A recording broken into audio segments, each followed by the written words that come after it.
BFM Business. Face aux entrepreneurs, Fabrice Lundy. Ah oui, c'est tout nouveau face aux entrepreneurs. Donc en lieu et place de Regard sur l'actu, pendant quelques semaines, on va interroger, on va faire se confronter donc les amis de Regard sur l'actu, les chefs d'entreprise, les entrepreneurs qui nous accompagnent tous les soirs face aux candidats et candidates donc à l'élection présidentielle. Ce sera chaque semaine évidemment en vue du grand rendez-vous donc de fin avril. Début ce soir, premier numéro avec Marine Le Pen, présidente et candidate du Front National. Bonsoir Marine Le Pen. Bonsoir. Face à vous, 4 chefs d'entreprise ou représentants du monde de l'entreprise. Gilles Attaf est avec nous. Bonsoir Gilles Attaf. Bonsoir. PDG de Smuggler qui fabrique des costumes à Limoges. À ses côtés, il y a Pascal Perry. Bonsoir Pascal. Bonsoir. Pascal Perry qui a créé sa société de conseil en stratégie low cost, la société PNC. Sandra Anlard est avec nous. Bonsoir. Bonsoir Fabrice. Sandra Anlard, directrice générale d'entreprise et personnel. C'est l'association des DRH des grandes entreprises. Et Richard Caillat est avec nous. Bonsoir Richard. Bonsoir Fabrice. Président de Aiko, société cotée, présente dans une douzaine de pays européens.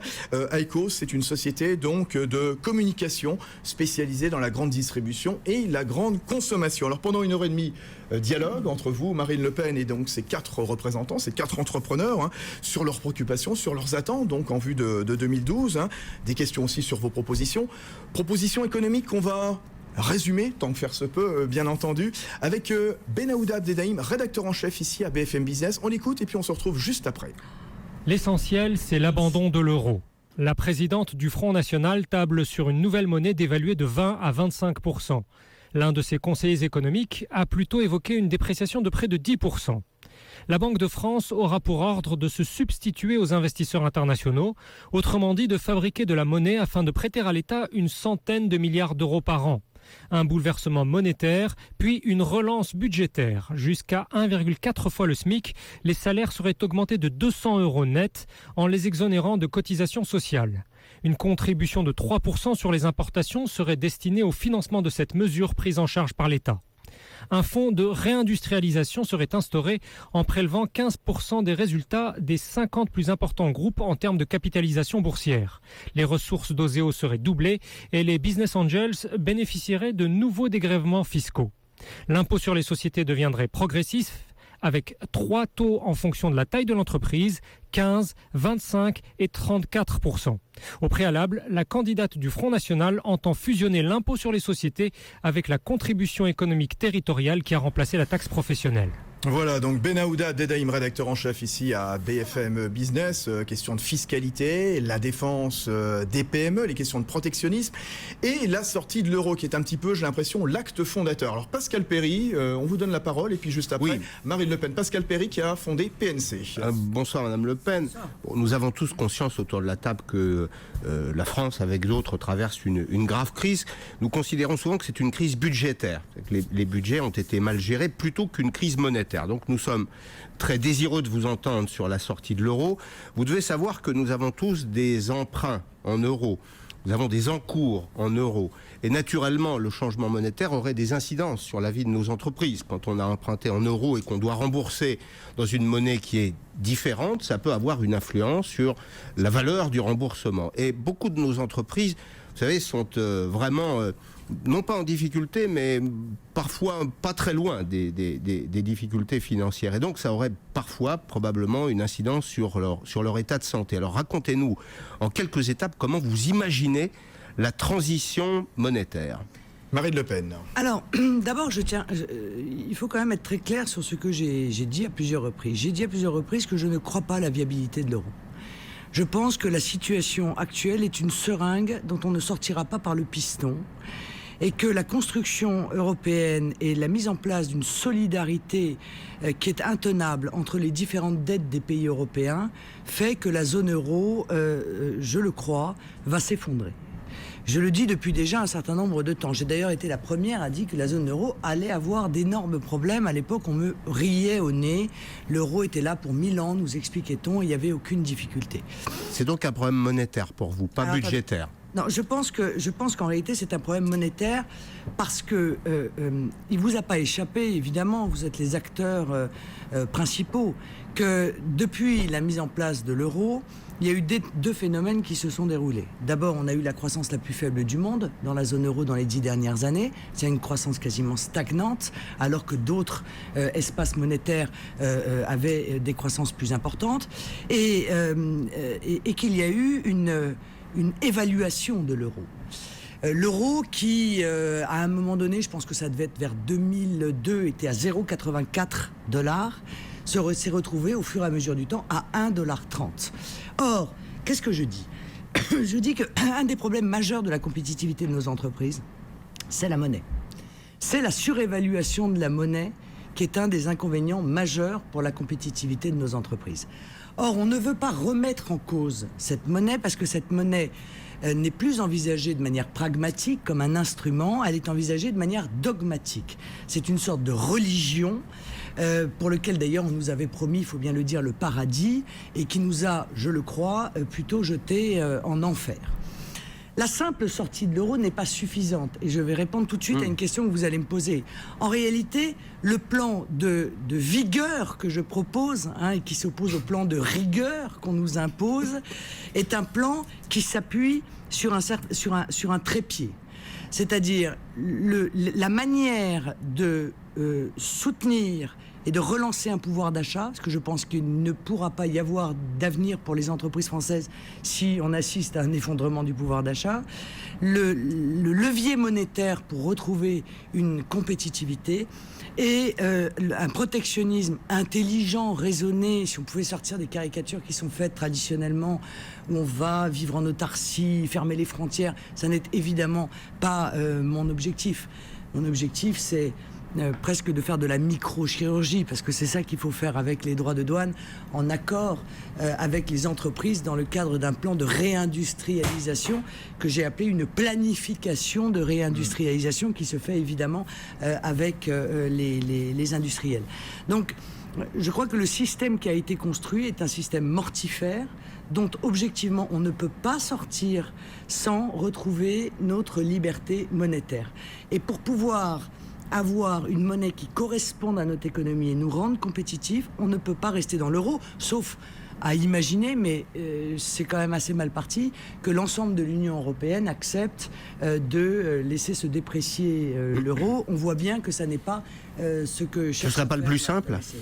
Alors, ce serait une première étape. Vous avez envie ou pas de quitter l'Union européenne ou pas ? Non, mais je pense, si vous voulez, que quand j'ai dit...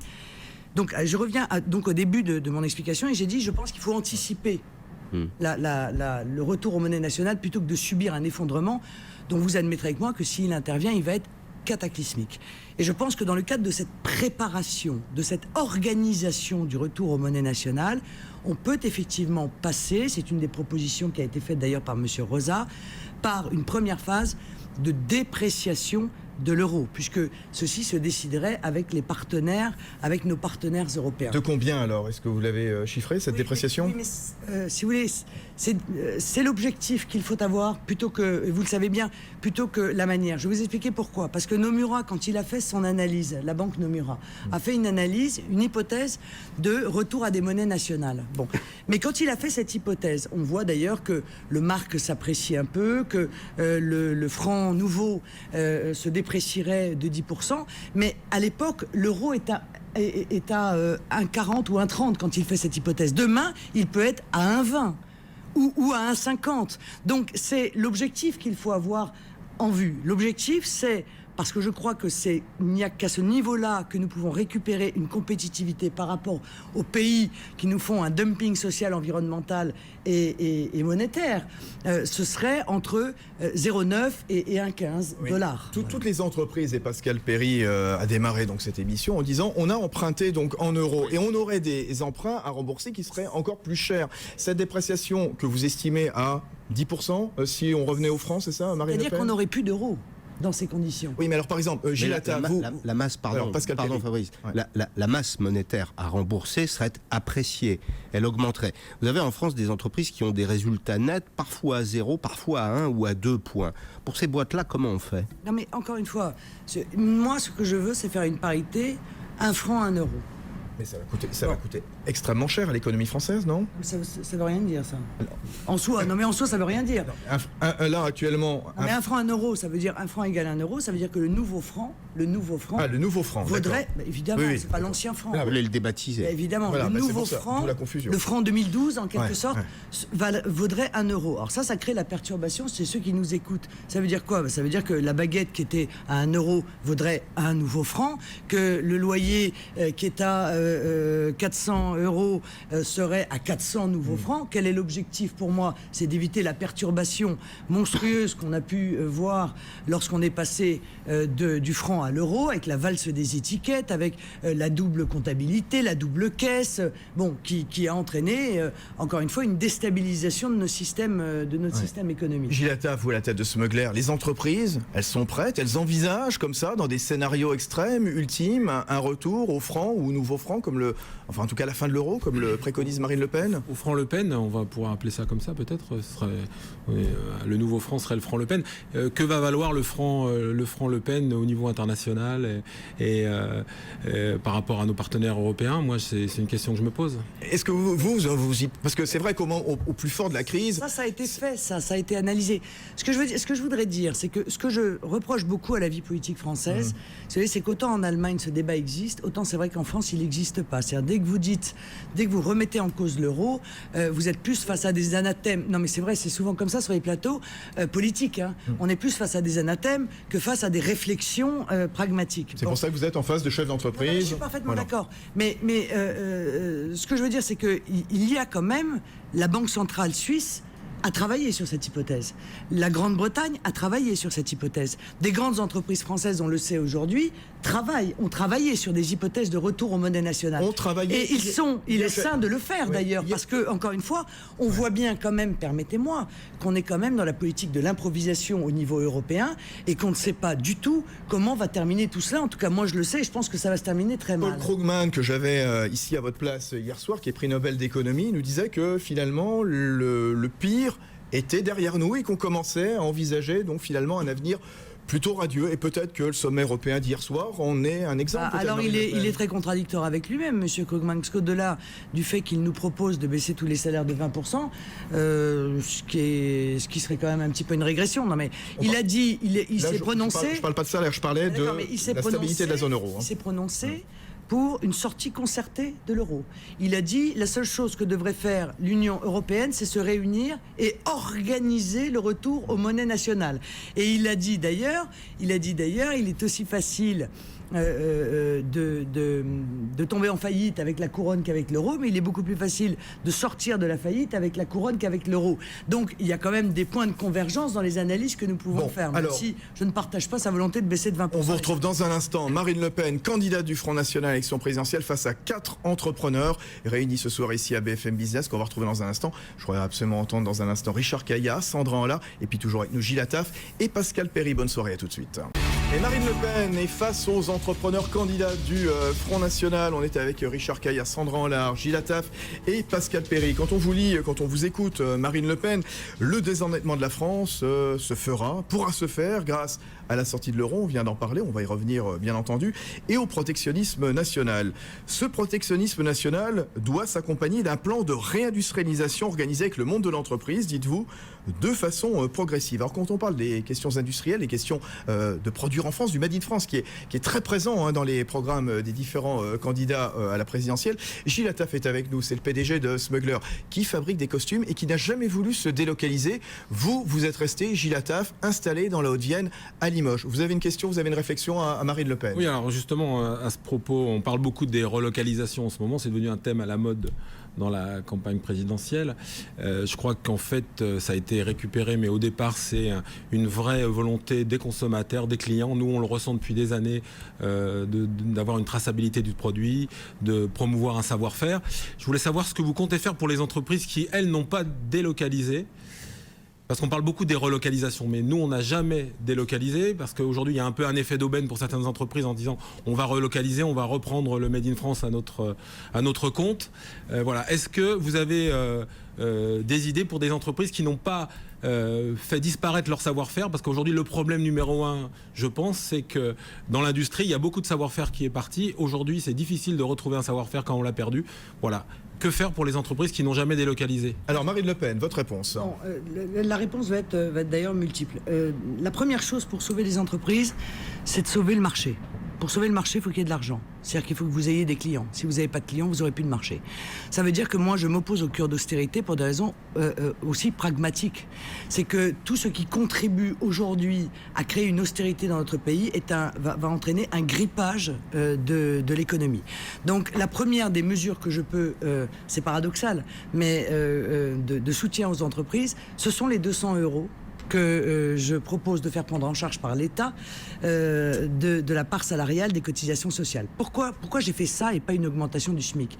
Parce que je sais très bien qu'une augmentation du SMIC, c'est une augmentation des charges pour l'entreprise. Et je sais très bien que beaucoup d'entreprises, comme vous dites, sont à ce niveau-là et parfois même à ce niveau-là. Bon, et donc je ne veux pas charger la barque, mais je veux pouvoir agir sur le pouvoir d'achat. On va y revenir sur le pouvoir d'achat, sur ces mesures, ces 200 €. Ce pouvoir d'achat, c'est autant, si vous voulez, d'argent qui est injecté dans l'économie. Deuxièmement, je pense que le carcan de l'Union, c'est pas que je pense, je suis sûr que le carcan de l'Union européenne nous a empêchés de faire ce qui m'apparaît être une évidence, à savoir mettre en place un patriotisme économique. Le patriotisme économique, ça va passer par d'abord la priorité, un Small Business Act. Ça, c'est déjà une première chose, qui est en partie interdite par l'Union européenne. Préférence nationale pour les PME tricolores, oui, vis-à-vis des marchés publics. Bien sûr. Et il est évident que les marchés publics, qui donc sont alimentés par l'argent public, doivent évidemment en priorité venir au soutien des entreprises qui sont des entreprises françaises. Or, aujourd'hui, avec les appels d'offres, on a un peu avec l'Europe, on est obligé de faire partie d'un appel d'offres et on ne peut pas être compétitif. Et je vais même que faire pour que l'on soit compétitif aujourd'hui au sein il faut renégocier ces traités européens. On ne s'en sortira pas sinon. On en arrive à une situation... Difficile de renégocier les traités européens. On en arrive à une situation, c'est intéressant, où on parle de tous les cas où l'administration française se fournit à l'étranger. Oui. On fait les cartes d'identité à l'étranger, on fait les chaussures de l'armée à l'étranger. Et donc en réalité, c'est presque l'État qui est incitateur pour aller plutôt vers des entreprises étrangères. Si elles sont moins chères. Donc il faut... Oui, mais c'est pas le problème, c'est que encore une fois, moi ce que j'explique... On cherche de l'argent pour les caisses de l'État. Alors attendez. Les caisses de l'État, elles sont ruinées par le chômage de masse. Plus on ira faire travailler des travailleurs à l'étranger, plus il y aura de chômage en France, plus ça pèsera sur les charges des entreprises et plus ça pèsera sur les déficits sociaux de l'État. Ça, c'est aussi une réalité. Donc on est dans un cercle vicieux. Est-ce qu'on part dans un cercle vertueux? Deuxièmement, je pense qu'il y a quand même un problème de l'État, de l'administration par rapport aux entreprises. Je veux dire, il y a eu des sondages qui ont été faits, 70% des entreprises allemandes disent l'administration nous aide, 80% des entreprises indiennes disent l'administration nous aide, et en revanche, quand on se tourne vers les entreprises françaises disent l'administration c'était un handicap pour nous. Alors moi, j'ai proposé la création d'une administration dédiée aux PME. Ça existe aux États-Unis, mais là encore, il va falloir que j'explique à l'Union européenne que je ne peux pas faire autrement de le faire, parce que l'Union européenne interdit cela également. Or, je crois qu'avoir un guichet unique pour les PME, comme il existe aux États-Unis, ça s'appelle la Small Business Administration, qui a vocation à réunir toutes les problématiques qui sont celles des entreprises, m'apparaît être un moyen de recréer, de reconstituer, si vous voulez, une administration qui soit un soutien au développement de l'entreprise et pas un handicap au développement de l'entreprise. Et ça, c'est vrai que c'est un état d'esprit. Bon. Et puis, il faut les financer. Gilles Attaf, allez-y. Votre patriotisme national, c'est ni plus ni moins que du protectionnisme, en fait, quelque part. Donc aujourd'hui, moi, j'ai envie d'exporter aussi les produits fabriqués en France. J'ai envie d'exporter mon savoir-faire. Si nous, on fait un protectionnisme en France, est-ce qu'on ne va pas avoir des pays barrières qui vont en rétorsion? Alors, moi, je voudrais qu'on aille un tout petit peu plus... Et puis, on est adhérent de l'OMC aussi, Marine Le Pen. Mais je voudrais... On ne peut pas faire n'importe quoi en termes de commerce. Je voudrais quand même qu'on aille un tout petit peu plus loin, parce que je parle à des chefs d'entreprise, et donc vous êtes... parfaitement capable de vous projeter dans le cercle vicieux que je suis en train de vous donner. D'abord, encore une fois, les droits de douane sont des droits qui ont vocation à régler les problèmes, les plus grosses différences de compétitivité et donc de résoudre le problème du dumping environnemental et du dumping social. On est d'accord. Ça a d'ailleurs une vision humaniste, puisque l'idée des droits de douane, c'est de pousser les pays émergents à augmenter leur niveau social. Parce que si ils ont un intérêt à mettre en esclavage les salariés et qu'il n'y a rien pour compenser cette mise en esclavage... Est-ce que vous allez jusqu'à l'Allemagne? Est-ce que vous allez jusqu'à l'Allemagne, où par exemple en Allemagne il n'y a pas de SMIC? Mais voilà, non mais si vous voulez, je pense que, honnêtement, je sais qu'un certain nombre qu'un candidat à la présidentielle a dit de moi que je suis semi-démente. Je dis officiellement que je ne le suis pas. Je dis vous mettez Mélenchon. Ce que je veux vous expliquer, c'est que quand j'utilise mes droits de douane, je ne suis pas une brute ni un front bas. L'objectif de ces droits de douane, c'est quand je vous dis que c'est de la microchirurgie, c'est que c'est de la microchirurgie. L'objectif, c'est évidemment de ne pas les mettre en application avec des pays qui ont à peu près le même niveau économique. L'Allemagne, qui est un de nos partenaires commerciaux les plus essentiels, qui n'a pas les mêmes droits sociaux que la France. Il n'y a pas de SMIC en Allemagne, par exemple. Qu'est-ce que vous faites, par exemple, par rapport à l'Allemagne, qui n'est pas un pays émergent, qui fait travailler les enfants ou qui je récupère ma compétitivité avec ma monnaie. Parce que c'est ça en réalité. Si vous voulez, c'est le carcan. Vous ne mettez pas de taxe avec l'Allemagne. C'est l'impossibilité de bouger au sein, c'est le carcan de l'euro qui nous a mis dans la situation de perte de compétitivité. L'euro a aggravé en quelque sorte l'écart de compétitivité entre l'Allemagne et nous. Donc sur l'Allemagne, a priori, il n'y a c'est pas le pays même où on mettrait immédiatement des taxes. Deuxièmement, encore une fois, moi quand je vais mettre des droits de douane, on peut pas arrêter tout de suite parce que ça a une logique. Si, il y a les infos, mais quand je vais mettre des droits de douane, je vais les mettre sur une planification de réindustrialisation. Ça veut dire quoi? Ça veut dire que je ne vais pas mettre des droits de douane brutalement de 40% sur des produits qu'on ne fabrique plus en France. Je vais venir vous voir, on va se réunir. Et je vais dire, écoutez, voilà, je pense que tel produit, il y a une capacité, un marché intérieur à retrouver. Donc, je vais faire des droits de douane de 5% la première année, 10 la deuxième, 15 la troisième, 25 la quatrième. À vous de vous mettre en position au moment où vous savez que vous allez pouvoir être compétitif avec ces droits de douane pour retrouver des parts du marché intérieur. Bon, allez, Marine Le Pen, dans un instant, on va la retrouver avec Richard Caillard. Richard, ça sera à vous juste après, je vous promets, le patron de Aeco. On sera avec le patron de Smuggler, Gilles Attaf, Pascal Perry à la tête de PNC, son cabinet de conseil en stratégie low cost, et Sandra Anlard qui interviendra évidemment sur tout ce qui est monde syndical, gestion des ressources humaines. C'est important aussi dans le programme de Marine Le Pen. À tout de suite sur BFM Business, face aux entrepreneurs. Et ces entrepreneurs, ce soir, il y a Richard Caillard à la tête de Aeco, un groupe de communication qui travaille avec la grande distribution, la grande consommation, groupe côté Gilles Attaf, PDG de Smuggler qui fabrique des costumes à Limoges dans le département de la Haute-Vienne, Sandra Anlard, la directrice générale d'entreprise et personnel, c'est-à-dire l'association des DRH des grandes entreprises, et Pascal Perry qui a fondé son cabinet de conseil en stratégie low cost, le cabinet PNC. Tous donc, qui interrogent, qui dialoguent avec Marine Le Pen, candidate à l'élection présidentielle, candidate du Front National. Vous allez beaucoup dans les usines, on parlait beaucoup d'industrie il y a quelques instants avec vous, Marine Le Pen. Est-ce qu'il y a à vos yeux des secteurs condamnés? Est-ce que, par exemple, Sifrance, le Jabi, bon, Sifrance, c'est pas forcément de l'industrie, mais enfin, en tout cas, c'est une activité économique, une boîte qui va fermer. Il y a eu beaucoup de fermetures d'entreprises. Est-ce que ces boîtes, pouvaient être reprises ou il fallait complètement les fermer? Non, mais je ne crois pas qu'il y ait des secteurs qui soient comme ça condamnés. Je crois évidemment, comme tout le monde, à la recherche et à l'investissement, où je fais un domaine dans lequel je fais un effort tout particulier d'ailleurs dans mon projet. Mais on s'aperçoit quand même que l'ouverture totale à la concurrence internationale a eu des conséquences extrêmement rapides sur un certain nombre de secteurs économiques. Je veux dire, le jouet, le textile, la chaussure, ça n'a pas mis longtemps quand même à disparaître. Or, je crois qu'il y a un marché intérieur. Mais pour répondre, excusez-moi, parce que je n'ai pas tout à fait répondu à ce que vous disiez. Alors, rappelez votre question, Richard. Non, mais je disais, par exemple, l'Allemagne est un des partenaires principaux dans le commerce international. Est-ce que vous mettez des... Est-ce que vous mettez une taxe à l'Allemagne? Vous dites non.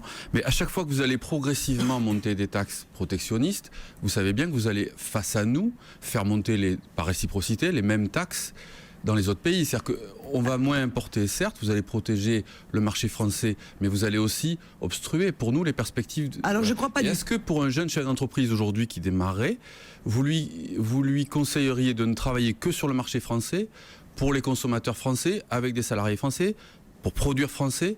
Mais on a l'impression que vous avez un discours qui se résume à la France. C'est pas du tout ce que j'ai dit. Vous nous protégez de l'extérieur, certes, mais que vous nous empêchez aussi d'aller sur la compétition mondiale. Il y a un côté un peu suicidaire, pardon. Je ne crois absolument pas, parce qu'excusez-moi, mais si on regarde le déficit de la balance commerciale, permettez-moi de vous dire que c'est quand même depuis l'euro que nous avons plongé. Nous sommes à 75 milliards de déficit. Les Allemands ont l'euro également, Marine Le Pen, non? Est-ce que la solution c'est excédentaire? Attendez, soyons clairs. Nous avons commercé quand même avant l'euro. Ouais. Nous commercions même plutôt positivement. Bon, soyons clairs aussi en rappelant, et les chefs d'entreprise ne peuvent pas le nier, qu'il existe beaucoup de pays plus petits, plus peuplés, moins peuplés, qui eux-mêmes ont un protectionnisme auquel nous nous soumettons déjà. Donc nous serions isolés dans le monde, les seuls à avoir les portes et les fenêtres grandes ouvertes et à être incapables de se protéger quand les États-Unis se protègent, le Canada se protège, la Chine se protège. On sait très bien que Renault essaye d'aller en Chine et PSA aussi, et qu'ils ont les pires difficultés parce que la Chine dit, oh, vous savez, moi j'envisagerais bien de fabriquer des voitures en Chine. Citroën, c'est l'un des grands constructeurs chinois. On se félicite de la vente des Rafales, mais on apprend, parce qu'on n'a pas lu, si vous voulez, la petite clause écrite en minuscule, qu'en réalité il y aura 18 Rafales qui seront fabriquées en France. Donc vous voulez qu'on se protège. Et que 112, je pense qu'il faut utiliser les droits de douane avec intelligence. Pardon, je reviens sur le Rafale. C'est une bonne ou une mauvaise nouvelle, Marine Le Pen, ce contrat donc qui va être signé et qui est annoncé aujourd'hui par Dassault, 126 Rafales, il y en a à peu près pour 11 milliards à peu près. C'est une petite bonne nouvelle qui cache une énorme mauvaise nouvelle, parce que si sur 120 Rafales, il y en a 102 qui sont fabriqués à l'étranger et font travailler des salariés étrangers, et en plus au passage on transfère la technologie parce qu'on fait ça régulièrement. Mais ça c'est la règle du jeu. Oui, bien sûr, c'est la règle du jeu, c'est ça. Tout ce qui est à toi est à moi, et tout ce qui est à toi est à moi est à moi. Que les Indiens vont... c'est sûr, il n'y a aucun problème. Les Indiens vont piller la technologie. C'est la loi auquel on s'est soumis. Les Indiens vont piller la technologie de Dassault. Ils n'ont pas besoin de la piller, monsieur, on leur donne. Ils n'ont pas besoin de la piller. On a transféré la technologie pour les trains, pour les avions à la Chine. On a pensé, par une sorte de racisme quand même, permettez-moi, que les Chinois, ils étaient bons à fabriquer les babouches. Non, les Chinois, ils sont aussi intelligents que nous. Si on leur donne le mode d'emploi, ils savent fabriquer des avions et moins cher, et des trains et moins cher. Bon, donc on est arrivé en disant on va faire du luxe. Ils savent aussi faire du luxe si on leur donne... Moins bien que nous. Oui, mais moins bien que nous, parce qu'on a des marques, c'est Gilles Attaf qui a parce qu'on a un savoir-faire. Mais si vous transmettiez votre savoir-faire, il saurait vous imiter. Je veux dire, c'est ça qui est terrifiant. Bon, donc, puis j'aimerais revenir, mais juste une minute. Allez-y, Marine Le Pen, et après Pascal Perry. Pourquoi je suis contre les plans de rigueur? Pourquoi je pense que c'est un assassinat de l'économie? C'est que, en tuant le pouvoir d'achat français, mais on tue le marché intérieur. Or, le marché intérieur, ça soutient la croissance mondiale. Ça soutient la croissance des Pascal BRICS. Perry. Mais oui, mais si vous tuez la croissance mondiale, à qui vous allez vendre? À qui allez-vous vendre? Puisque nous aurons effondré le pouvoir d'achat en France, et qu'une partie de ce pouvoir d'achat s'exprime dans les importations. Mais alors, à qui allez-vous vendre si jamais on a une récession mondiale comme c'est en train de se préparer? Pourquoi croyez-vous que tous les pays contestent les plans de rigueur qui sont opérés en Europe? Parce qu'ils craignent qu'une chose, c'est que ça... Donc Madame Le Pen, la question que je vous pose, c'est est-ce que vous donneriez comme conseil à quelqu'un qui crée son entreprise aujourd'hui de se concentrer sur le marché domestique? La réponse est oui. Non, je lui conseille, s'il est une entreprise qui a la capacité d'exporter, mais je ne veux pas, c'est pas ou l'un... Mais avec quelles règles aussi? Ou l'autre. Je veux une économie mixte, parce que ou l'un ou l'autre... Mais vous conviendrez que si on met en place une politique protectionniste, exporter, ça deviendra plus difficile. Je ne le crois pas du tout. Voilà, je ne crois pas à cela. Je ne crois pas à cela, parce que le fait de nous protéger, en réalité, nous permettra de faire ce que tous les autres font. Donc c'est déjà en soi une mesure de rétorsion, puisque pourquoi subirions-nous des droits de douane dans des pays, et nous-mêmes ne serions-nous pas capables... Est-ce que pour vous... Alors, Richard, et puis, allez, Sandra en Il va quand même enclencher une escalade, il va quand même y avoir des phénomènes de rétorsion. Or, on a parlé des PME, PMI, il y a aussi quelques grands groupes en France. Ces grands groupes, il se trouve que nous travaillons avec eux régulièrement en entreprise et personnel, ils sont beaucoup à l'étranger, ils vivent aussi grâce à l'étranger, ils ont des politiques internationales. Surtout grâce à l'étranger. Et c'est extrêmement vital pour eux de se penser sur des stratégies internationales. Est-ce que vous ne croyez pas qu'avec un rétrécissement malgré tout, un protectionnisme malgré tout, on va générer des phénomènes d'escalade et leur faire fermer les marchés. seront dommageables. C'est que c'est un peu le marché autorégulateur... le mondialisme, l'ultralibéralisme, le pas d'obstacle nulle part. On est très loin. Pas d'obstacle nulle part. Ça fait fabriquer par des esclaves pour vendre à des chômeurs. Mais on n'est pas là-dedans. Alors moi, madame, que les grands groupes... J'ai l'impression que c'est un peu caricatural, non? Ah non, ça n'est pas caricatural. Vous pensez qu'on est dans l'ultralibéralisme aujourd'hui dans le monde? Écoutez, moi, alors vous avez évoqué les règles de l'Europe à l'instant. Madame, je ne vais rien vous apprendre parce que vous savez beaucoup mieux que moi, mais je vais peut-être apprendre à un certain nombre de gens qui nous regardent. Aujourd'hui, la Chine, c'est trop cher. Alors maintenant, on demande aux gens d'aller où? Au Bangladesh. Voilà. Et on demande d'y aller au Bangladesh parce qu'il y a une franchise de droit sur les produits qui sont importés du Bangladesh. Or, on va regarder les prix du Bangladesh. Ils se sont battus, ils ont fait une lutte sociale pour passer de 19 € à 35 € par mois. Alors c'est pas de l'esclavage, ça. Et sur la Chine, il y a 12,5% de droits pour rentrer en Europe, mais sur le Bangladesh, il y a 0 droit. Alors on va pousser toutes les entreprises à aller là où il y a le plus d'esclaves, où on peut mettre les gens le plus en esclavage. Est-ce que c'est ma vision? Mais les entreprises françaises peuvent aussi, dans ces pays-là, petit à petit imposer des politiques sociales, regardez Danone, regardez des entreprises comme ça, oui, qui font bouger les choses. Ce qu'elles n'ont pas fait en France, elles vont aller faire. Elles le font aussi en France. Oui, elles le font aussi en France. Permettez-moi de penser que quand même, quand il y a des règles, c'est plus facile. Deuxièmement, pour les grands groupes, moi je suis très heureuse que la France ait des grands groupes. Mais si les grands groupes finissent par ne plus jamais créer d'emplois en France, permettez-moi de vous dire que je considère qu'ils ne sont pas ma priorité. Moi, ma priorité, c'est ceux qui créent de l'emploi en France. Parce que moi, je veux être présidente de la République, voyez-vous. Bon, je veux pas être à la tête d'une multinationale. J'ai un peuple dont je suis censée travailler au bien-être. Alors, les PME, PMI, je m'aperçois, et pour en revenir tout à l'heure à ce qu'on disait avec l'Allemagne, il y a des mécanismes qu'il faudra revoir sur la fiscalité des PME-PMI qui aujourd'hui sont des obstacles. Bon. Et vous savez quoi? On va y revenir dans un instant parce qu'on va aller sur les marchés. Là, Marine Le Pen, je suis désolé, c'est la règle. On donne la parole. On suit New York. Sur les marchés. Oui, vous n'y avez rien contre, j'espère, les marchés. Vous ne fermez pas les marchés quand vous arrivez. Non, je ne Bon, pas les très bien. Les marchés américains. Face aux entrepreneurs, Fabrice Lundy. Face aux entrepreneurs, on est toujours avec Marine Le Pen, la défense de l'entreprise, le soutien aux PME. Je rappelle quelques-unes de vos propositions, Marine Le Pen. La création d'une banque publique d'investissement par le doublement du capital d'Oseo, progressivité de l'impôt sur les sociétés, 15, 25, 34%, la création d'un fonds de financement des PME abondé par les 50 plus grosses capitalisations boursières du pays, développement des business angels. Sandra Anlard est avec nous, directrice générale d'entreprise et personnel. Donc, l'association des DRH des grandes entreprises. On vous écoute justement. Quelles sont vos demandes? Quelles sont vos interrogations, vos attentes vis-à-vis du programme de Marine Le Pen? Moi, j'ai des questions un peu différentes peut-être de ce qui a été évoqué pour le moment.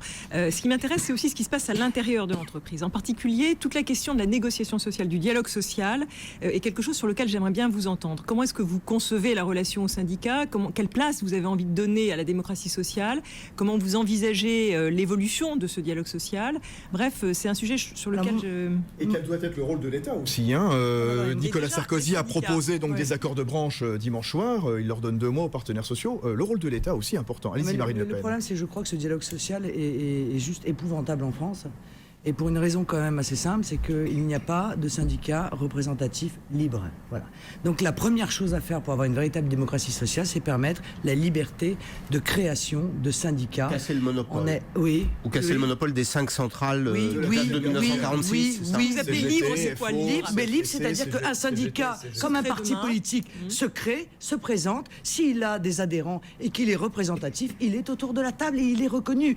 Parce qu'à un moment donné, on voit bien que cette restriction de l'offre syndicale entraîne 7% de syndiqués en France. Alors moi, je crois beaucoup au dialogue social. Contre 30% en Allemagne. 30. Je crois énormément au dialogue social. Et je crois que les relations qui d'ailleurs sont beaucoup plus troubles que ce qu'on dit. Elles ne sont pas obligatoirement des relations d'hostilité systématique entre les syndicats et le patronat. Parfois, on arrive à tomber d'accord, surtout dans les grandes entreprises. Bon.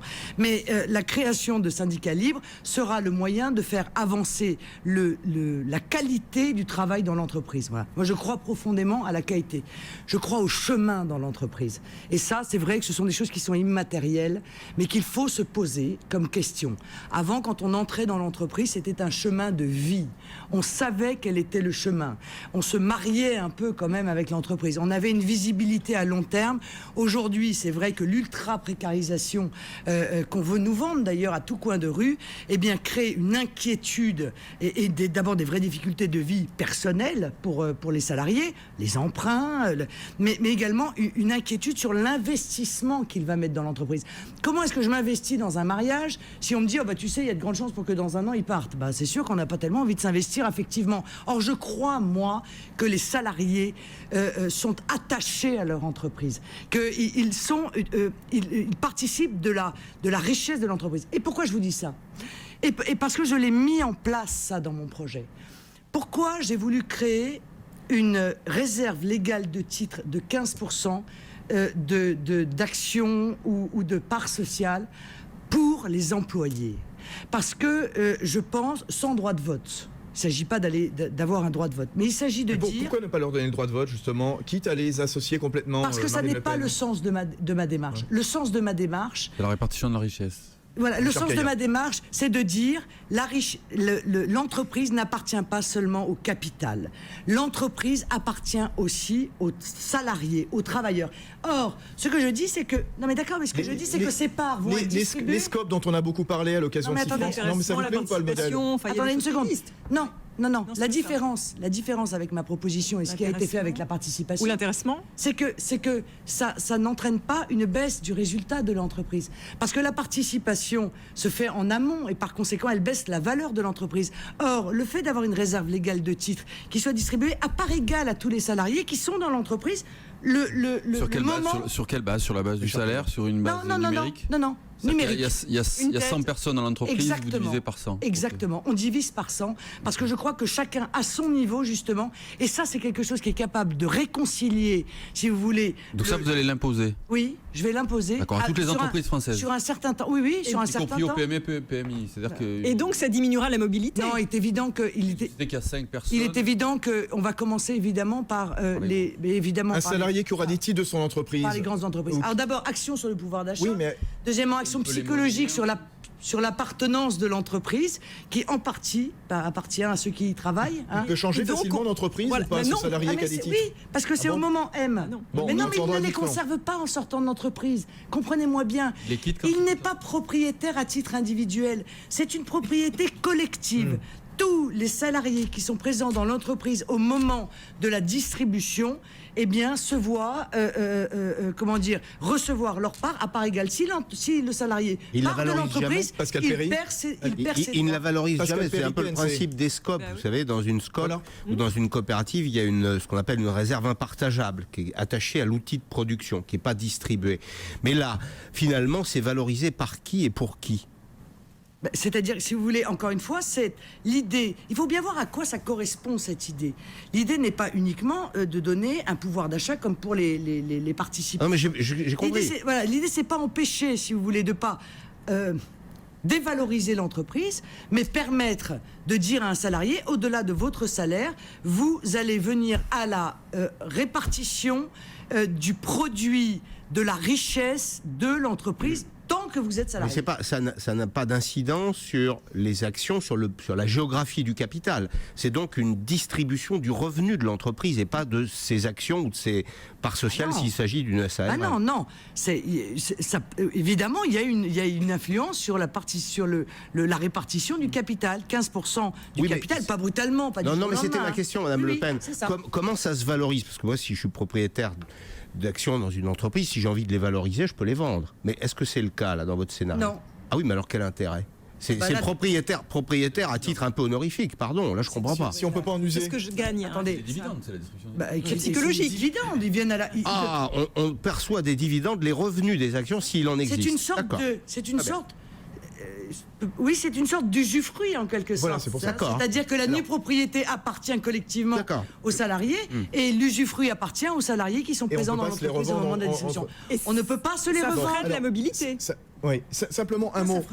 J'ai plutôt intérêt à rester là où je suis à partir du moment. Oui, non, d'accord, mais à ce moment-là, on peut dire que plus on appauvrit un salarié, plus il a intérêt à rester dans l'entreprise et à se faire tout petit pour pas être viré. Bon, je suis pas sûr que ce soit la vision que je développe. Juste un mot, Marine Le Pen, vous dites on va l'imposer si vous arrivez au pouvoir. Ça veut dire quoi? L'État aura un rôle de plus en plus important dans le cadre des relations au sein de l'entreprise. Les accords de branche, par exemple, proposés par Nicolas Sarkozy, qu'il souhaite mettre en avant un petit peu pour s'inspirer de l'Allemagne. Vous y croyez ou pas, ce système? Accord de branche ou accord d'entreprise? Monsieur, je crois à l'économie libre. Oui. Je pense que... c'est pas avec l'État qu'on... Mais là, c'est une loi. Ça ne peut parce que je pense qu'il n'y a rien se joue sans règle du jeu. Voilà. Ça n'existe pas. Encadré, quand même. Quand on lit votre programme, c'est très encadré pour une économie. Oui, mais nous sommes en situation de crise, monsieur. C'est ça l'État. L'État stratège, c'est celui qui est capable de se déployer quand il pense qu'il y a... L'Allemagne, le fameux modèle allemand qu'on met en avant, qui est également en crise, qui a créé 1,5 million d'emplois depuis cette crise, ils ont pu faire des accords de branche, des accords d'entreprise. Oui, et l'État allemand n'était pas forcément là. Il a donné le mouvement. Le modèle allemand n'est pas mon modèle.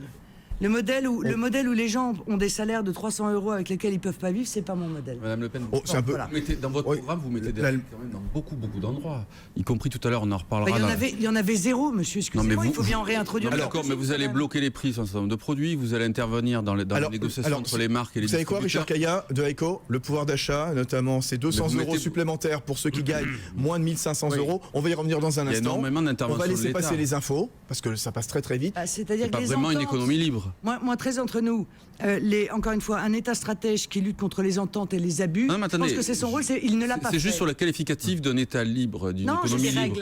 Non, il y a beaucoup de règles dans ce que vous voulez initier avec un État surpuissant. Non, parce que je vous dis qu'en réalité, en laissant la loi de la jungle, on a créé les conditions d'une concurrence déloyale. Le rôle de l'État, c'est de recréer les concurrences. Richard, ne relance pas. Voilà, Richard Caillat, on va le réentendre avec Gilles Attaf, avec Pascal Perrix, Sandra Anlard. C'est très rythmé, c'est très bien. Merci de jouer le jeu, tous, toutes et toutes. Fabrice Lundi. Et ce soir, face aux entrepreneurs, pendant encore une vingtaine de minutes, c'est Marine Le Pen, présidente et candidate du Front National, face à nos 4 entrepreneurs, chefs d'entreprise, Gilles Attaf, Richard Caillat, Sandra Anlard, Pascal Perry. La question du pouvoir d'achat également, et c'est Benaouda Abdeldaïm qui nous l'a rappelé tout à l'heure, pour moment de résumer ce programme économique du Front National. L'augmentation des salaires jusqu'à 1,4 fois le SMIC. 200 € net, voilà ce que vous proposez, vous Marine Le Pen. Hausse qui pourrait se faire grâce à une exonération de charges sociales du même montant. C'est qui va se faire grâce. Si vous êtes élu, oui c'est ça, qui se fera. Si vous êtes élu, pour l'instant je parle au conditionnel, pardonnez-moi évidemment, le scrutin n'est pas terminé. Hausse qui pourrait se faire grâce à une exonération de charges sociales du même montant assumée par l'État et une mesure qui serait financée par une contribution sociale sur l'importation. Vous avez fixé à 3% sur l'ensemble des biens et des services importés en France, qui rapporterait, dites-vous, 74 milliards d'euros. Richard Caillat, qui connaît bien les questions de consommation, puisqu'il est la tête de AICO, groupe de communication spécialisé dans la grande distribution. Je vous écoute. Alors déjà, dans le quotidien des Français, c'est-à-dire quand on fait ses courses, vous proposez 2 mesures phares. Vous dites que vous allez vous occuper de la grande distribution. Alors on est déjà dans le pays au monde où c'est le plus régulé. Après la loi Galan, la LME, vous allez intervenir sur les centrales d'achat et les grands distributeurs.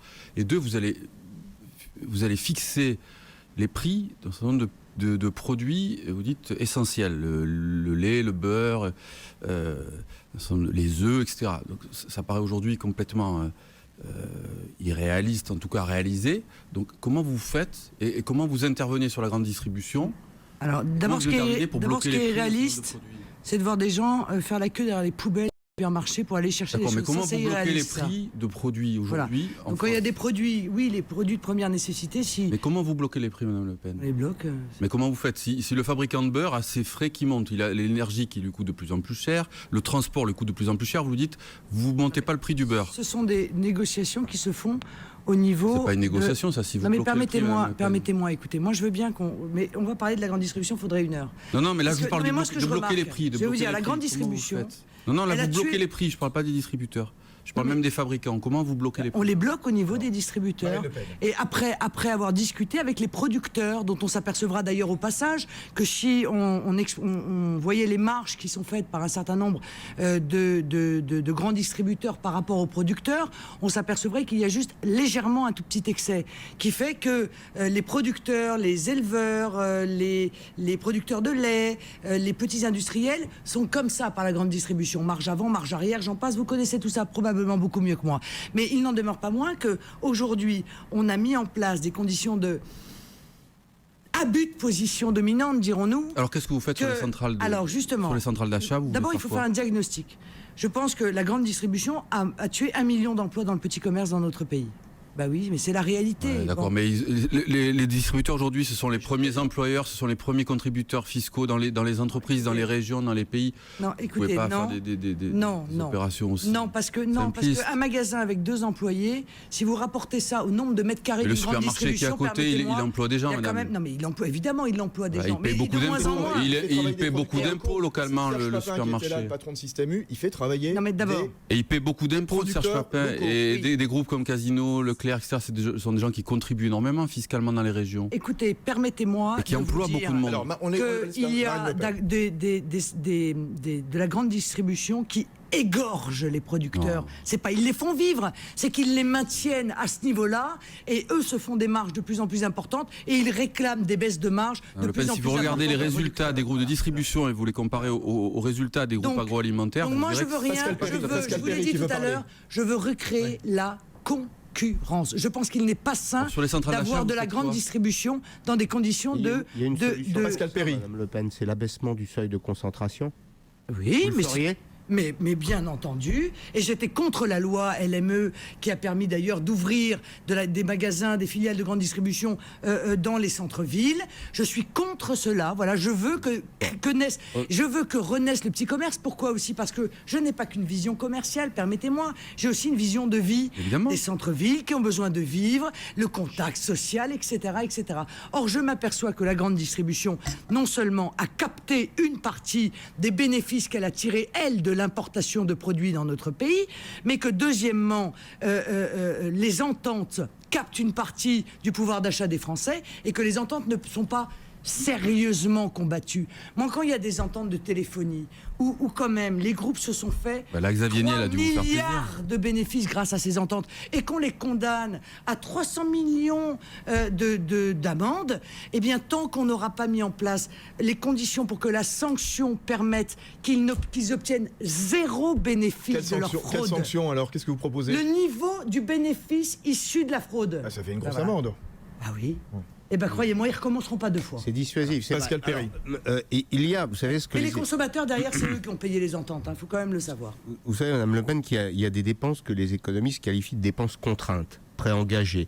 Électricité, transport, mutuelle, etc. Si vous étiez président de la République, vous seriez en même temps la dirigeante ou l'actionnaire principal, comme représentante de l'État, d'EDF, notamment, et de la SNCF. Ces dépenses contraintes, elles augmentent beaucoup plus vite que le rythme de l'inflation et beaucoup plus vite d'ailleurs que les prix de la grande distribution. Est-ce que vous imposeriez une diète économique à ces entreprises? Est-ce que vous les obligeriez, et comment, à rendre l'avantage du monopole aux consommateurs? Oui, enfin, la réalité, c'est qu'on a augmenté les prix, surtout quand on a procédé à des débuts de privatisation. Où? Voilà. EDF, c'est 85% l'État. Oui, la SNCF, 100% l'État. D'accord, mais l'EDF, on s'appperçoit que le prix n'a jamais monté aussi vite que quand il y a eu des privatisations. Mais il n'y a pas eu de privatisation. Parce qu'en réalité, il y a une non, mais le problème, c'est que l'État... Pas privatisation, ouverture concurrence, sur le marché international. C'est ça. Non, mais vous parlez de privatisation. Oui, non, mais ouverture à la concurrence, en quelque sorte. Ouverture à la concurrence. Mais sur le marché français, pardon, Fabrice. Non, mais ce qui est extraordinaire, c'est qu'à un moment donné, il va falloir qu'on nous explique pourquoi, quand on ouvre à la concurrence, plutôt que de faire baisser les prix, ça les fait monter. Voilà, moi, je voudrais juste qu'on m'explique ça. Alors, non, mais je ne comprends pas ça. Spécialiste des prix. C'est une affaire de bonneteau, puisqu'on a obligé. En fait, EDF a fait pression, vous le savez comme moi, au Parlement, pour que le prix de cession de son électricité d'origine nucléaire aux nouveaux entrants, notamment, soit très élevé. On est dans un marché où le prix de gros est supérieur au prix de détail. Tout le monde comprend, sans avoir fait de l'économie, que ça ne peut pas marcher. Mais il n'y a pas de concurrence en France, puisque sur 31 millions de consommateurs, il y en a 30 qui sont encore aujourd'hui à EDF. Vous faites quoi, là? Vous bloquez les prix? Eh bien, moi, gaz, électricité, transport? Et pourquoi pas? Ah non, mais c'est une question que je vous pose. Moi, je suis pour un État stratège. Je pense que stratégiquement, il y a des secteurs qui ne doivent pas obligatoirement être soumis à la rentabilité. Parce que ces secteurs, ils sont la raison de l'égalité d'accès à un certain nombre de services qui nous apparaissent comme essentiels aux citoyens. C'est le cas, effectivement, du transport, c'est le cas de l'électricité. Il est sûr que si on laisse le concept de la rentabilité entrer dans ces secteurs stratégiques. Le pylône qui sera tombé au fin fond de la montagne, on n'ira pas le réparer parce qu'il coûte 4 millions. Et si c'est pour aller donner de l'électricité à 3 vieilles qui sont dans des hameaux, on ne le fera pas. Bon. Marine Le Pen, EDF doit-elle avoir des activités à l'international, aller chercher, conquérir des marchés internationaux, tout comme la SNCF également, qui a un savoir-faire et qui cherche justement... Bien sûr, elle a le droit de le faire, mais elle ne le fait que grâce à l'État d'ailleurs. Et à un moment donné, il faut quand même le rappeler, que tous ces grands marchés ne sont en réalité acquis que grâce à l'État. Quand Total, permettez-moi, quand Total va à l'international... Si l'État était derrière, Bruxelles ne laisserait pas faire. Quand Total va... Mais je me moque de Bruxelles. Bah oui, mais n'empêche, ils sont là. Mais non, ils ne seront pas là. Parce que moi, si les Français m'élisent, c'est pour que je dise à Bruxelles, écoutez, ça vous plaît pas, c'est le même prix. Voilà. Moi, je suis là pour sauver mon pays, pas pour me soumettre à Bruxelles. On sera condamnés. Non, mais écoutez, on sera en procédure. Ils vont nous faire quoi? Ils vont nous envoyer chars?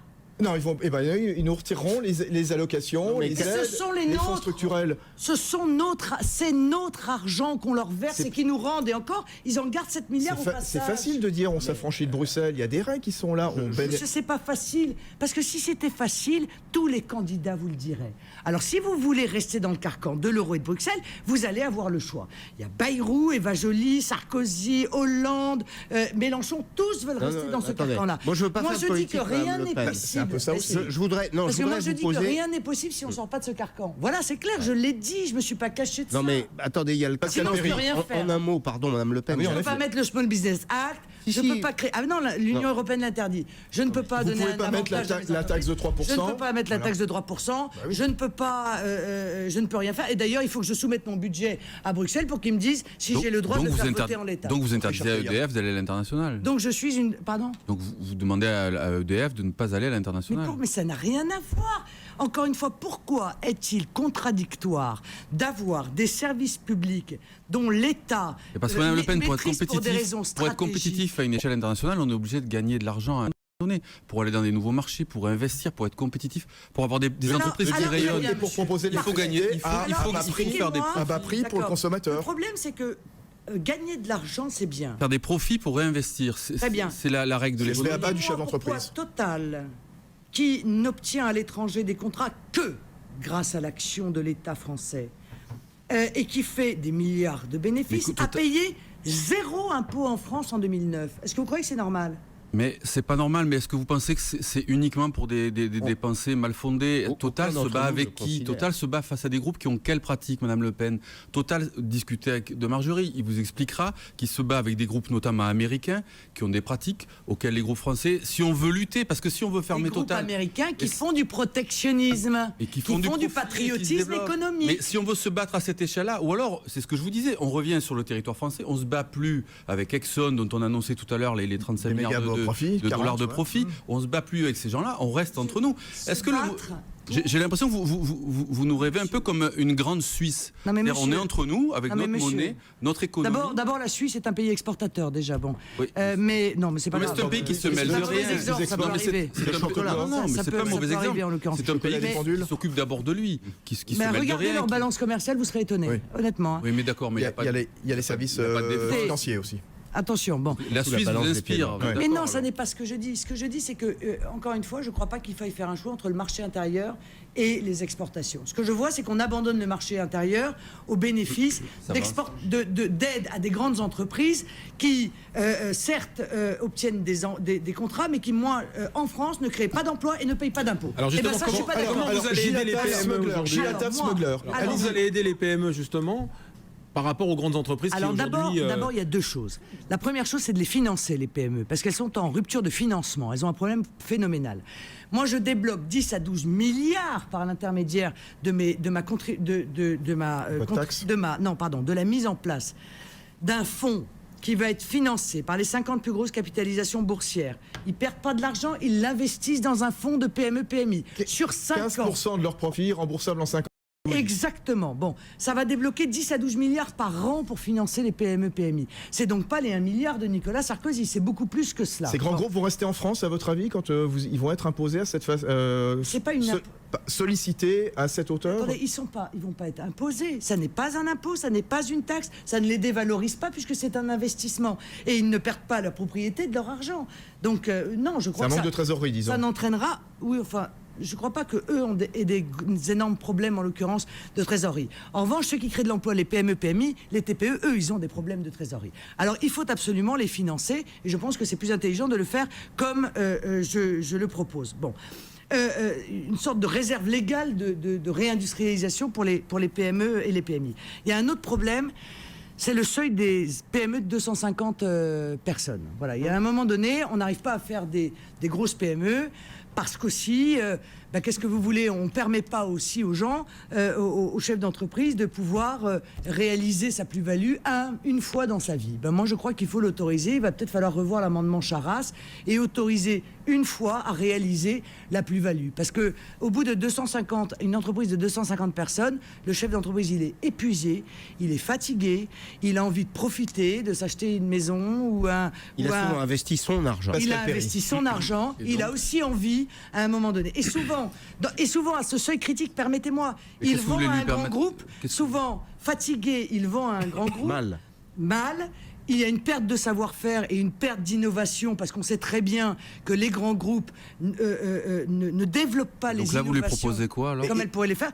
Je crois qu'il faut revenir sur l'amendement Charras pour autoriser au moins une fois dans la vie du chef d'entreprise de pouvoir bénéficier de l'avantage, si vous voulez, de constituer une holding et de... oui, c'est... Aujourd'hui, c'est possible. Et vous tiens, Gilles Attaf, à la tête de Smuggler, il y a combien de salariés ? C'est pas déductible. Le groupe, 150 personnes, dont 120 à la production. Voilà.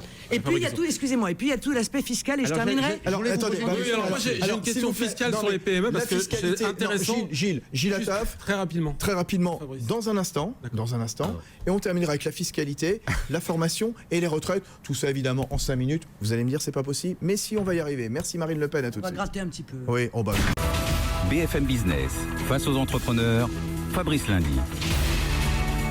Oui, et ce mardi soir, 31 janvier, c'est Marine Le Pen qui a accepté d'être la première invitée de Face aux entrepreneurs. Il nous reste très très peu de temps. On a balayé un certain nombre d'aspects du programme du Front National. Apparemment, vous n'êtes pas tous d'accord avec ce programme, beaucoup de controverses dans ce studio. Gilles Attaf est avec nous. Gilles Attaf, on va le rappeler, c'est le PDG de Smuggler, qui fabrique des costumes à Limoges, dans le département de la Haute-Vienne. Il n'a jamais délocalisé et il est fier de produire en France. On vous écoute justement sur les aides aux PME. Alors les aides aux PME et surtout sur le taux d'imposition variable dont vous parlez. Vous parlez de la taille de l'entreprise. Alors moi j'aimerais savoir qu'est-ce que vous entendez par taille de l'entreprise, parce que est-ce que c'est le chiffre d'affaires, est-ce que c'est le nombre de salariés?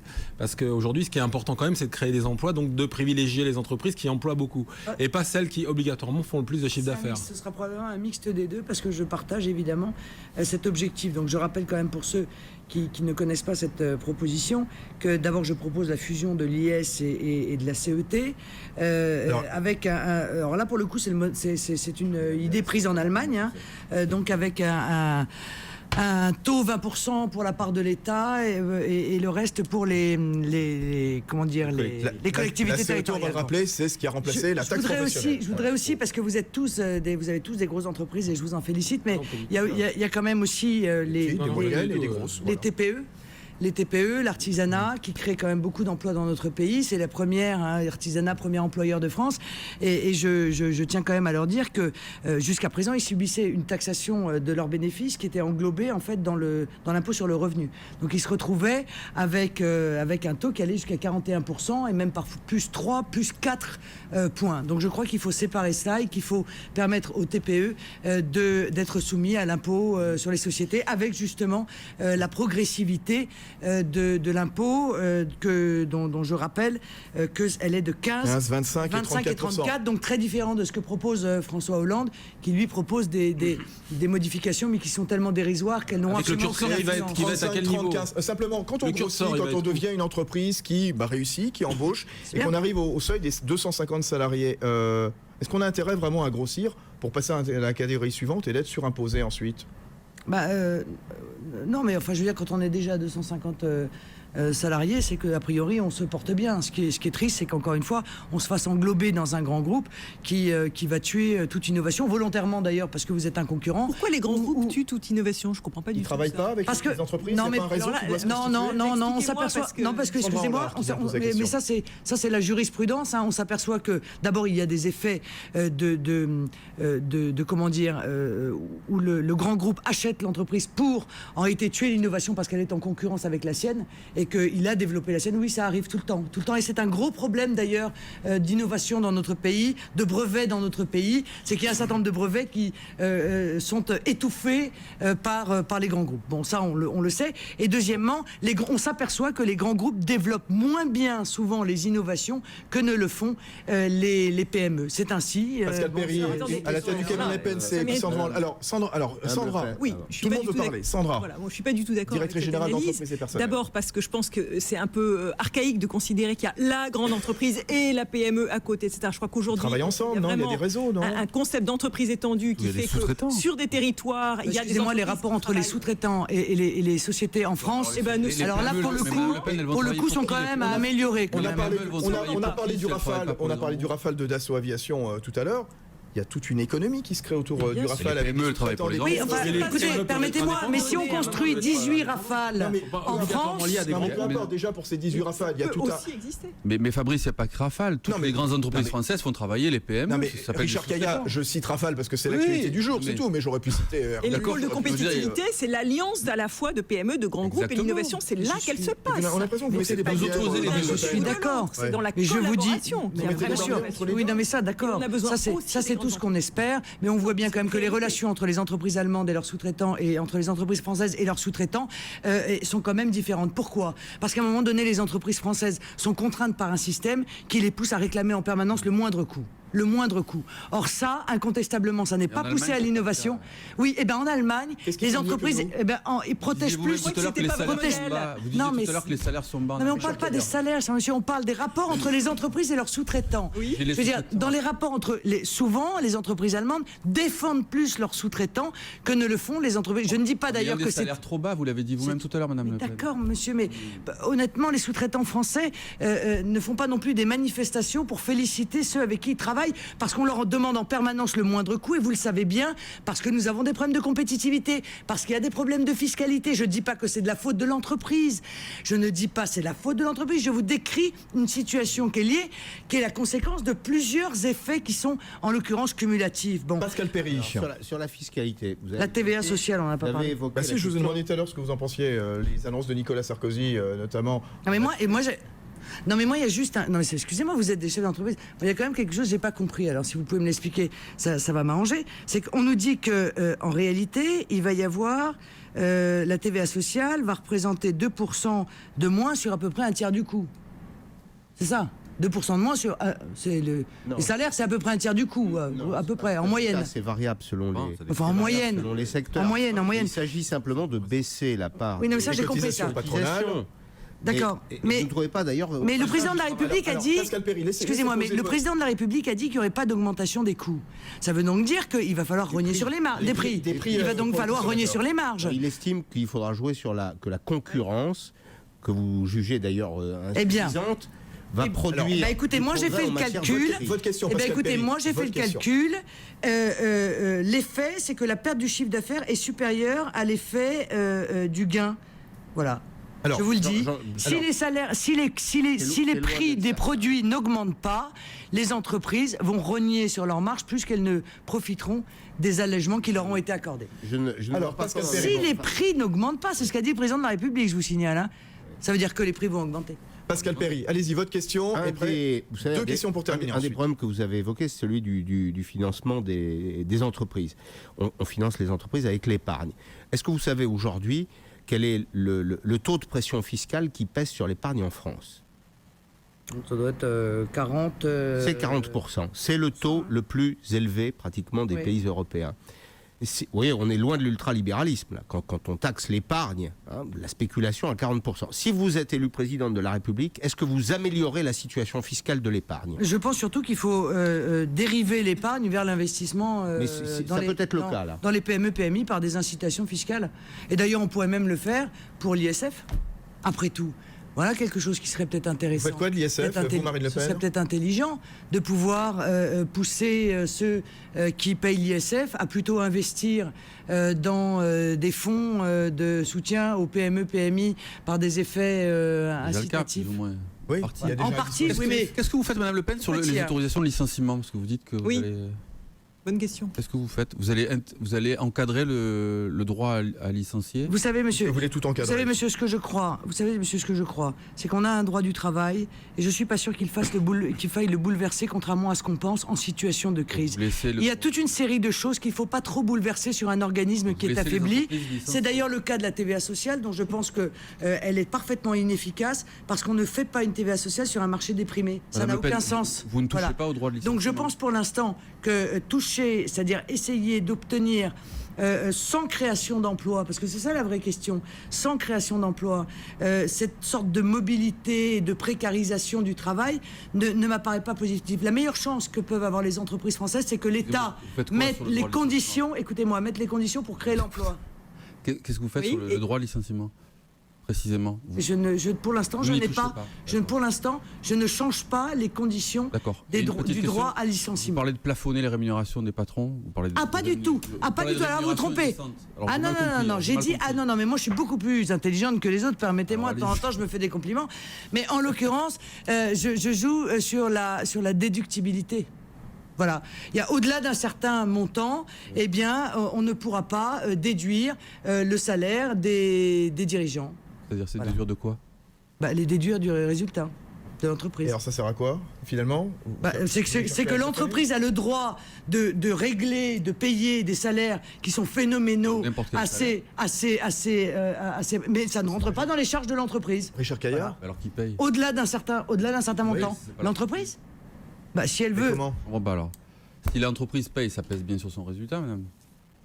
Non mais attendez, on le déduit, les salaires sont déduits.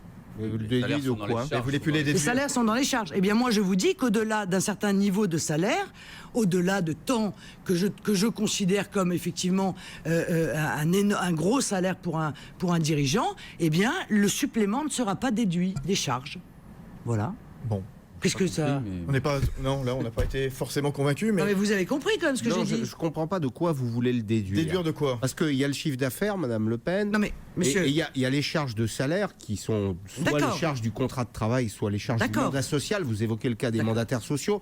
Mais tout ça, c'est déduit du chiffre d'affaires naturellement. Oui, mais justement, moi, au-delà d'un certain montant, je ne le déduis plus. Donc, ça veut dire que ça ne rentre pas dans les charges de l'entreprise et que l'impôt... C'est ce que vous voulez dire. L'impôt, ça augmente le revenu de l'entreprise et ça augmente l'impôt que paye l'entreprise. C'est ça que vous voulez dire.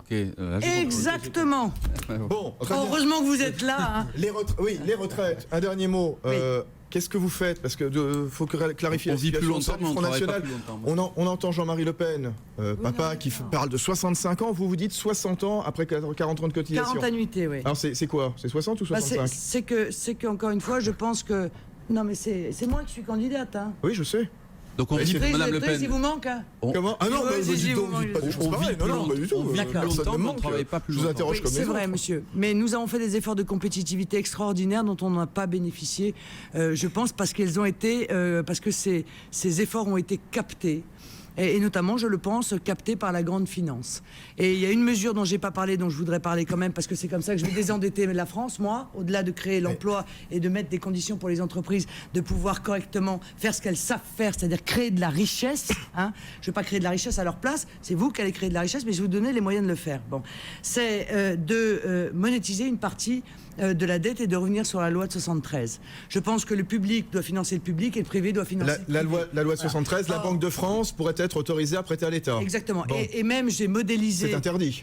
Aujourd'hui, c'est interdit. C'est interdit par les traités européens. Article 123 du traité. On revient toujours sur les traités européens, sur lesquels vous asseyez. Mais ça a été interdit par une loi française avant les traités européens, c'était en 1973. Vous joignez Mélenchon, là. Nous avons versé... Mais non, Mélenchon, il n'est pas pour ça, permettez-moi.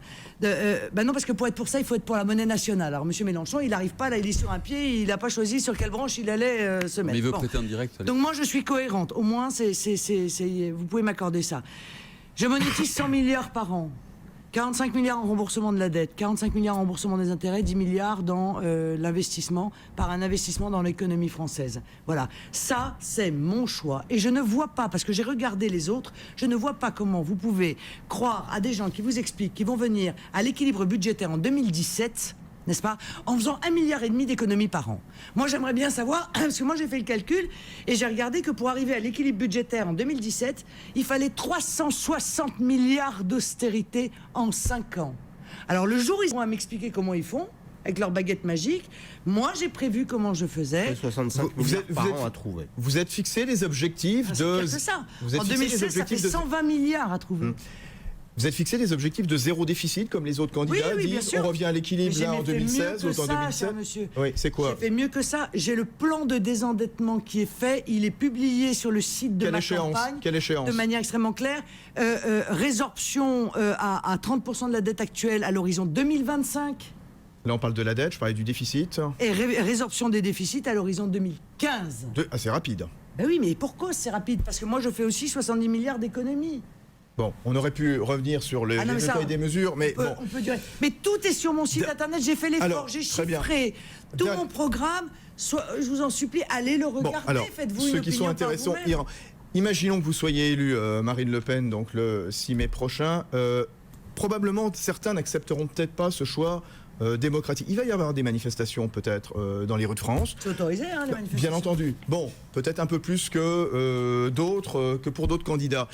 Est-ce que ne peut pas y avoir une sorte de chaos en France, de manifestations? Est-ce que l'image de la France n'aurait pas à en souffrir? L'économie de la France également, est-ce qu'elle n'aurait pas à en souffrir justement le fait qu'il y ait une présidente Front National avec des troupes peut-être dans les rues, avec peut-être une image du pays? C'est drôle ce que vous me dites parce que ça me rappelle ma jeunesse. Vous me rajeunissez. Ça me rappelle la campagne ça me rappelle la campagne présidentielle en 1980, où on expliquait que si Mitterrand arrivait au pouvoir, les chars soviétiques descendraient les Champs-Élysées, tout le monde partirait avec son bas de laine, tout l'argent serait retiré des entreprises, et croyez-moi, les entreprises se sont jamais aussi bien portées que sous M. Mitterrand. Bon, très bien, donc la France irait bien, l'économie de la France irait bien. Merci beaucoup. Marine Le Pen face aux entrepreneurs, donc premier numéro ce soir, et merci à tous les quatre, nos amis qui viennent régulièrement nous voir dans Regard sur l'actu, comme Sandra Anlard, la directrice générale d'Entreprises et Personnel, c'est l'association des DRH des grandes entreprises, Richard Kaya, groupe coté à la tête de Heiko, groupe de communication et de grande distribution. Gilles Attaf, à la tête de Smuggler, qui fabrique des costumes en France, dans le département de la Haute-Vienne, et Pascal Perry, le stratège du low-cost, à la tête du cabinet de conseil PNC. Merci à tous, merci Marine Le Pen, à vous. À très bientôt.